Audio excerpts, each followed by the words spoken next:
വേണം.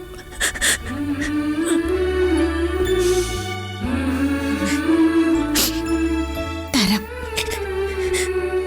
ശിക്ഷ കഴിഞ്ഞ് നീ പുറത്തു വാ. ഇനി 2-3 മാസം കൂടിയല്ലേ ഉള്ളൂ. അപ്പോഴേക്കും ഞാനും ഒന്ന് തയ്യാറെടുക്കട്ടെ. ആ മുഖം ഓർക്കാതിരിക്കാൻ.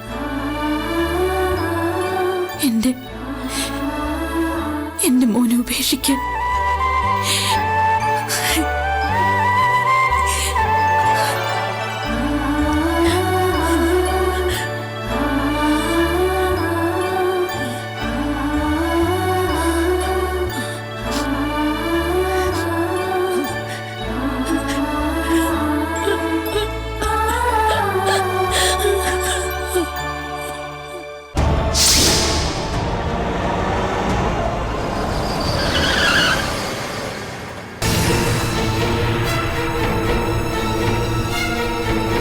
മോളെ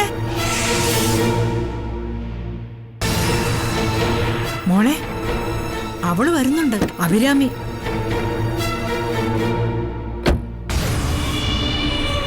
ഓഹോ, അപ്പൊ അവള് പോയ പോക്കല്ല, തിരിച്ചു വന്നു.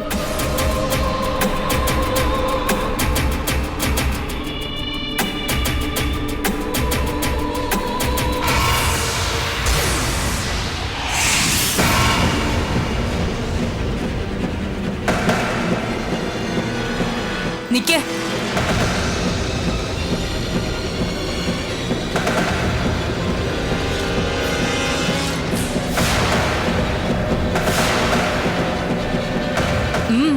എവിടെ പോകുന്നു? അകത്തേക്ക്. പോലീസുകാരുണ്ടോ കൂടെ? നിന്നോടാ ചോദിച്ചത്. 2-3 ദിവസം തെണ്ടിത്തിരിഞ്ഞ് നടന്ന് വീട്ടിൽ വരാത്ത നിന്നെ ചോദ്യം ചെയ്യുന്ന എന്നെ അറസ്റ്റ് ചെയ്യിപ്പിക്കാൻ നീ പോലീസിനെ കൊണ്ടുവന്നിട്ടുണ്ടോ എന്ന്. നിങ്ങൾ പറഞ്ഞതൊന്നും ശരിയല്ല ഗീതേച്ചി. എനിക്ക് നൈറ്റ് ഡ്യൂട്ടി ഓവറായിട്ടുണ്ടായിരുന്നത് കൊണ്ട് ഞാൻ വന്നില്ല. ഇത് ആദ്യമായിട്ടൊന്നുമല്ല. ഇത് ഞാൻ ബോധ്യപ്പെടുത്തേണ്ടത് എന്റെ ഭർത്താവിനെയാ. അത് ഞാൻ ചെയ്തിട്ടുണ്ട്. അതുകൊണ്ട് തെണ്ടിത്തിരിയുക എന്നൊരു വാക്ക് അനാവശ്യമാ. പിന്നെ പോലീസിനെ കൊണ്ട് അറസ്റ്റ് ചെയ്യിക്കുമെന്ന് ചോദിച്ചത്, അത് എന്നെ പരിഹസിച്ചതാണെന്ന് എനിക്കറിയാം. എന്നാലും അതിനുത്തരം പറയാം. ഇതൊരു കുടുംബം. ഇവിടം കൊണ്ട് പറഞ്ഞു തീർക്കാൻ പറ്റാത്ത ഒരു കാര്യം ഉണ്ടെങ്കിൽ മാത്രമേ ഞാൻ നിയമത്തിന് വഴിക്ക് പോകൂ. അന്നും സംഭവിച്ചതാ. പോലീസ് വന്നില്ലായിരുന്നെങ്കിൽ ഞാൻ ഇപ്പോഴും ആ മുറിയിൽ തന്നെ ഇരിക്കേണ്ടി വന്നേനെ. സംസാരിച്ച് വിശദീകരിക്കണമെന്നില്ല. സാധനങ്ങൾ എന്തെങ്കിലും ഉണ്ടെങ്കിൽ എടുത്തോണ്ട് ഇറങ്ങി പോകാൻ നോക്ക്. എങ്ങോട്ട്? ഇതെന്റെ ഭർത്താവിന്റെ വീടാ. ഞാൻ ഇവിടുന്ന് ഇറങ്ങില്ല. ഇറക്കി വിട്ടാലോ? അതൊരിക്കലും നിങ്ങളെ കൊണ്ട് കഴിയില്ല. ഈ താലി കഴുത്തിൽ കിടക്കുന്നിടത്തോളം കാലം എന്റെ ഭർത്താവ് താമസിക്കുന്നിടത്ത് ഞാനും താമസിക്കും.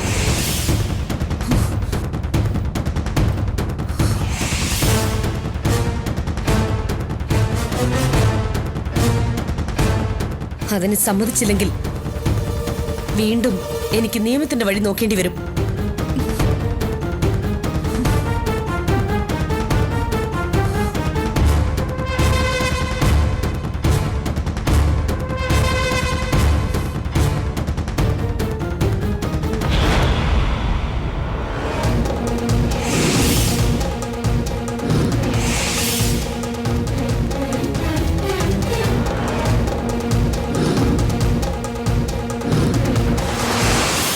മൈഥിലി, മൈഥിലി മോളെ. എന്താ ഉണ്ണിയമ്മേ? ആ മോളെ, സുമംഗല 10-14 ദിവസം ജയിലിൽ കിടന്നിട്ട് വരിക.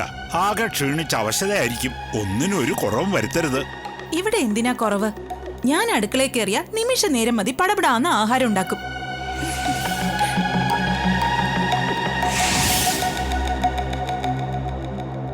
ആ ചെറു ചൂടുവെള്ളം ഉണ്ടാക്കി വെക്കണം. ആ കയ്യുണ്ണിയാതെ എണ്ണ തേച്ചൊന്ന് കുളിക്കട്ടെ. ഇവിടെ എണ്ണ ഇരിപ്പുണ്ടോ? എണ്ണയും തൈലും ഒക്കെ ഞാൻ എടുത്ത് വെച്ചിട്ടുണ്ട്.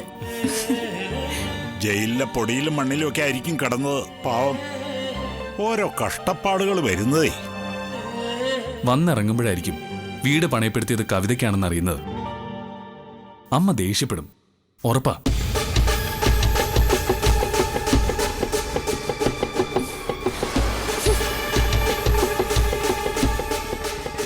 അതെ, നീ വരുമ്പോ തന്നെ ഒന്നും അങ്ങോട്ട് വിളമ്പണ്ട. സാവധാനത്തിൽ നാളെയോ മറ്റോ പറയാം. അത് മതി.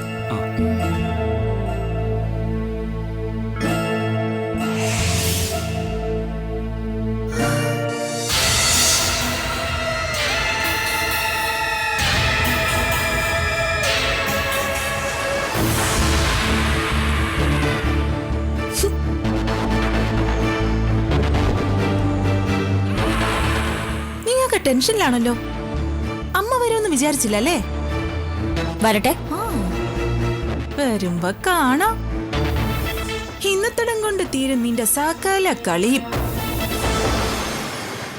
തീർക്കോ? കാണാൻ പോണ പൂരം കെട്ടിക്കാണിക്കണോ? വേണ്ട. കാണാൻ പോകുന്ന ഒരു പൂരവും കെട്ടിക്കാണിക്കണ്ട. കണ്ടു തന്നെ തീർക്കാം. നീ ഇവിടെ ഉണ്ടാവണം. ഉണ്ടാവില്ലേ?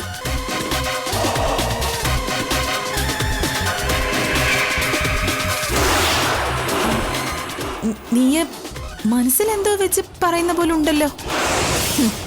ഞാൻ നിന്നെ പോലെ അല്ലല്ലോ ചുമ്മാ അങ്ങ് ചെലച്ചോണ്ട് നടക്കാൻ.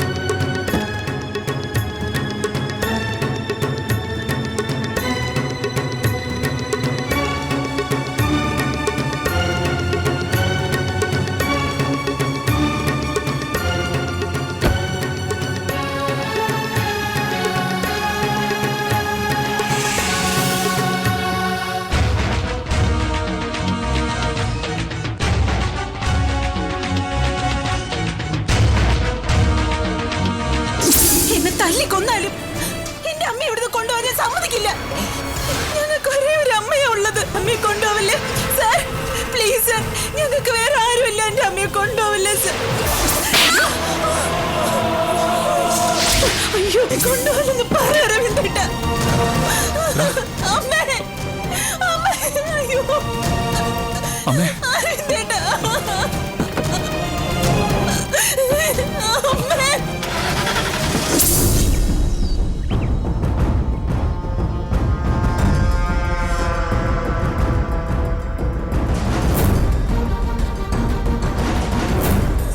എന്താമ്മേ? ഏയ്, ഒന്നുമില്ലടാ. ഒരു പുതിയ ജീവിതം തുടങ്ങുന്നത് പോലെ തോന്നുന്നു.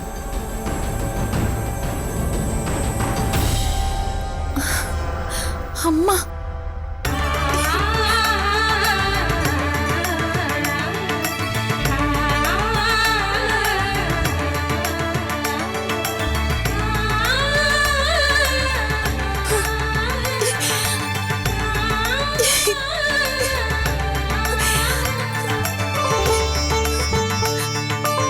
അമ്മേ, വരാൻ വേണ്ടി നോക്കിയിരിക്കായിരുന്നു ഞാൻ.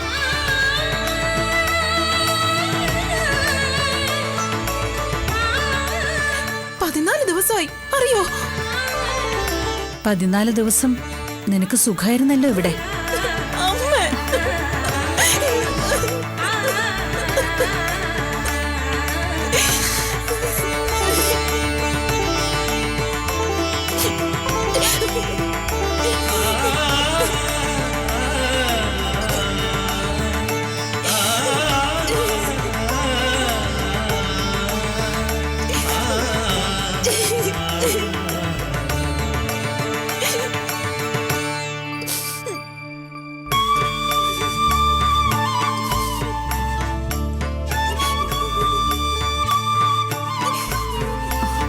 മാറടേ അങ്ങോട്ട്.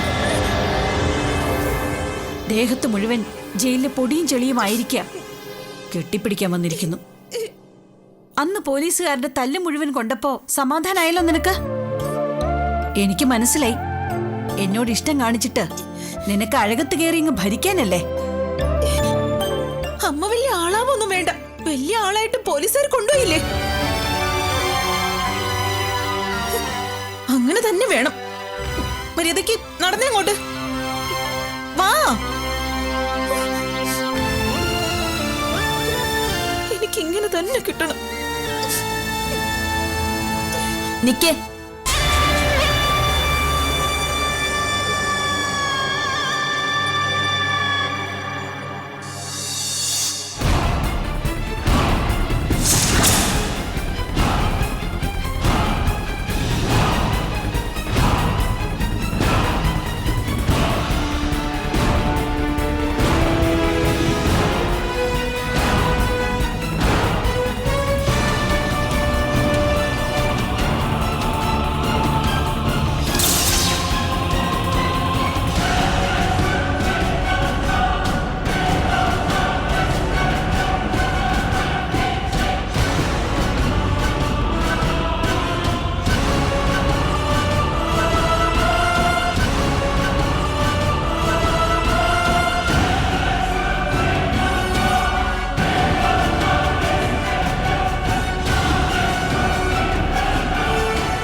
അമ്മയെ ധിക്കരിക്കാൻ വേണ്ടി പറയല്ല. കവിതേ, നിക്കാനന്ദേട്ടാ, ഒരു കാര്യം ഞാൻ പറഞ്ഞോട്ടെ. ഒരൊറ്റ കാര്യം.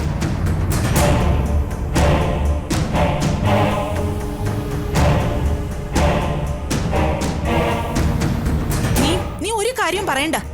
ഞങ്ങൾക്ക് കേൾക്കാൻ വേണ്ട. മൈഥിലി, അവള് പറയട്ടെ. അതാണ് മര്യാദ. മക്കള് മൂന്നും പറഞ്ഞിട്ടുണ്ടോന്ന് അറിയില്ല. ഉണ്ടോ?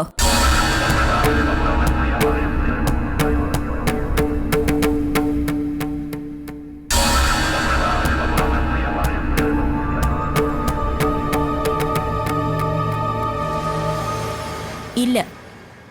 അപ്പോ ഞാൻ തന്നെ പറയാം. ഈ വീട് ഇപ്പൊ ഞാൻ പണയത്തിലെടുത്തിരിക്കുക.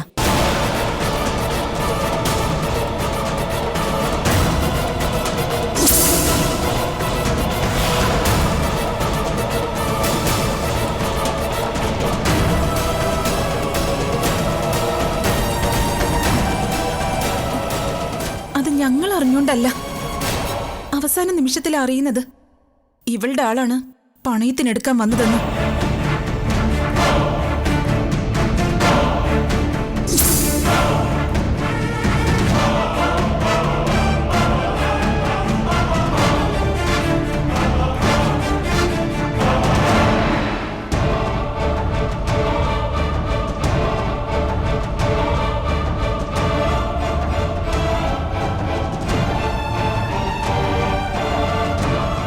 നേരാ സുമംഗലേ, ഇവള് പറഞ്ഞത് മുഴുവൻ നേരാ.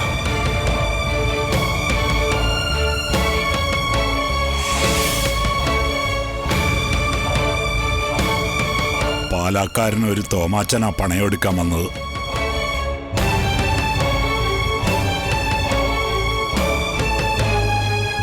കാശിന്റെ കാര്യമൊക്കെ പറഞ്ഞു ഉറപ്പിക്കുകയും ചെയ്തു. ഇന്നലെ എഗ്രിമെന്റ് എഴുതുന്ന സമയത്താ ഇവളുടെ പേരിലാന്ന് അറിയുന്നത്. പിന്നെന്ത് ചെയ്യാൻ പറ്റും?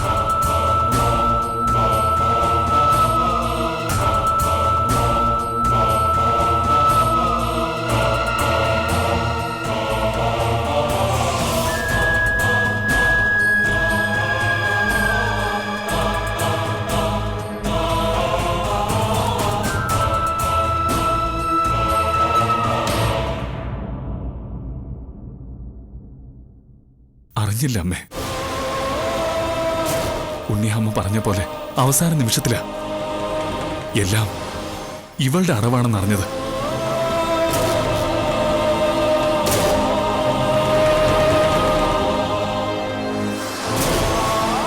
എന്തുകൊണ്ടാ ആരും ഇതെന്നോട് പറയാതിരുന്നത്? എന്ത് ധൈര്യത്തിലാ പറയാതിരുന്നതെന്ന്? അമ്മേ, ഞങ്ങൾ എല്ലാവരും കൂടെ തീരുമാനിച്ചതാണ്. കവിതയ്ക്ക് പണയപ്പെടുത്തിയെന്ന് പറഞ്ഞ അമ്മ ആ കാശ് വേണ്ടാന്ന് പറയുന്നത് ഞങ്ങൾക്കറിയായിരുന്നു.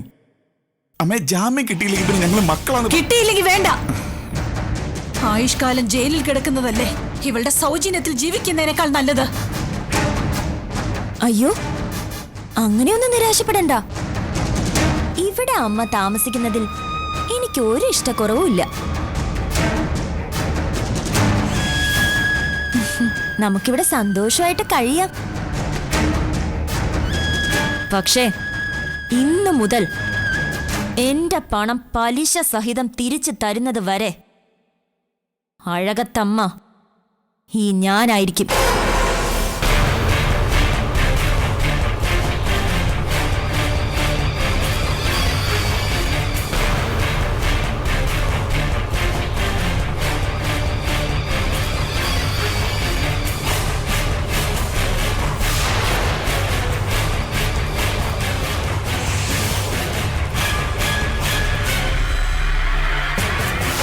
അഴകും ആഡംബരവും ആഭിജാത്യവുമുള്ള അഴകത്തമ്മ.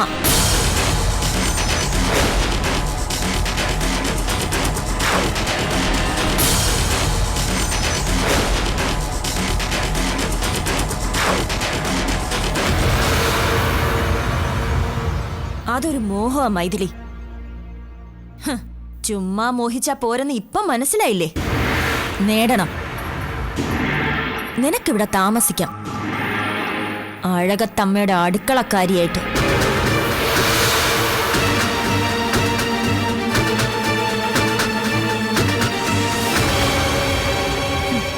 അമ്മയെ പക്ഷെ ഞാൻ അങ്ങനെ തരം താഴ്ത്തില്ല. ഇവിടെ താമസിക്കാം, അവകാശങ്ങൾ പറയാതെ, അന്തസ് വിടാതെ. തീരുമാനിച്ചോളൂ.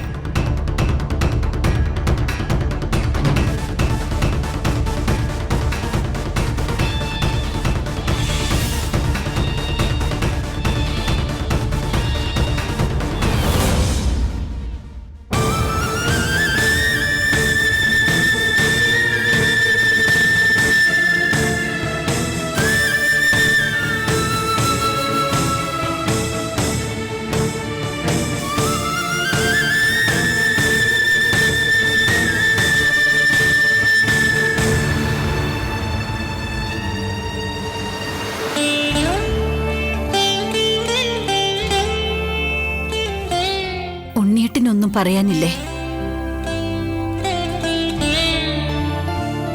ഇല്ല. കള്ളച്ചൂതിൽ തോറ്റ യുധിഷ്ഠിരന് വസ്ത്രാക്ഷേപം കണ്ടു നിന്നല്ലേ പറ്റൂ.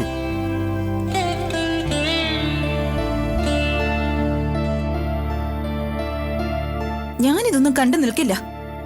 അത് കൊള്ളാലോ.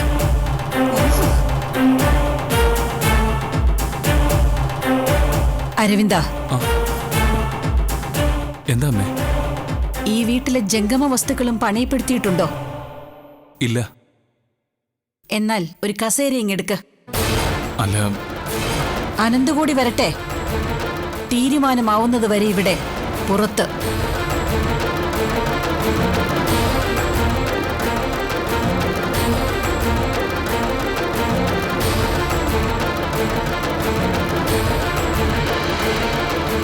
അമ്മേ,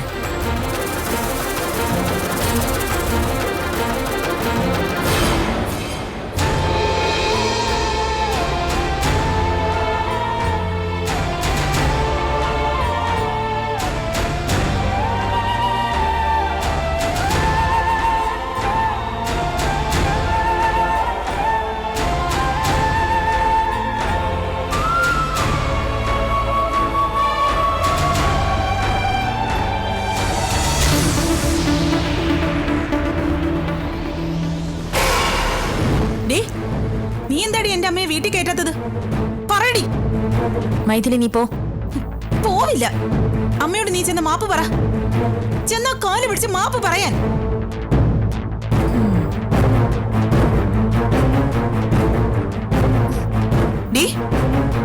എഴുന്നേക്കാൻ. നീ ഒന്ന് പോ മൈഥിലി. നിന്നെയും കൊണ്ടല്ലാതെ ഞാൻ പോവില്ല. അമ്മ 10-15 ദിവസം ജയിലിൽ കിടന്ന് കഷ്ടപ്പെട്ടിട്ട് വരിക. നീ ചെന്ന് മാപ്പ് പറഞ്ഞ അമ്മ അകത്തേക്ക് വരും. നീ വാ ഇങ്ങോട്ട്. വരാൻ മര്യാദയ്ക്കും.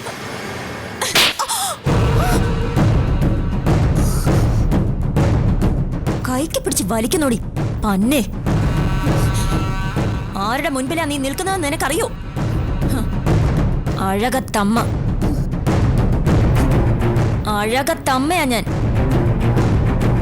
എന്റെ നേർക്ക് നേരെ വന്നു പോവരുത്. നിന്റെ തല്ല് വാങ്ങിച്ച് മിണ്ടാതിരിക്കൊന്നുമില്ലടി ഞാൻ. തിരിച്ചു തല്ലാനേ എനിക്കും കൈയുണ്ട്.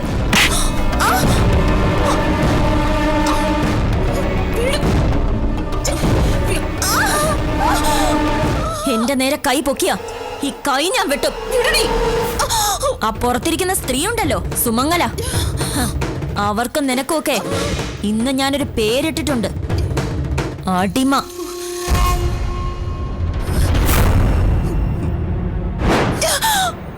ഇന്നു മുതൽ അടി കൊള്ളാതിരിക്കണമെങ്കിൽ അനുസരിക്കണം. ആരെയെന്നറിയോ? എന്നെ.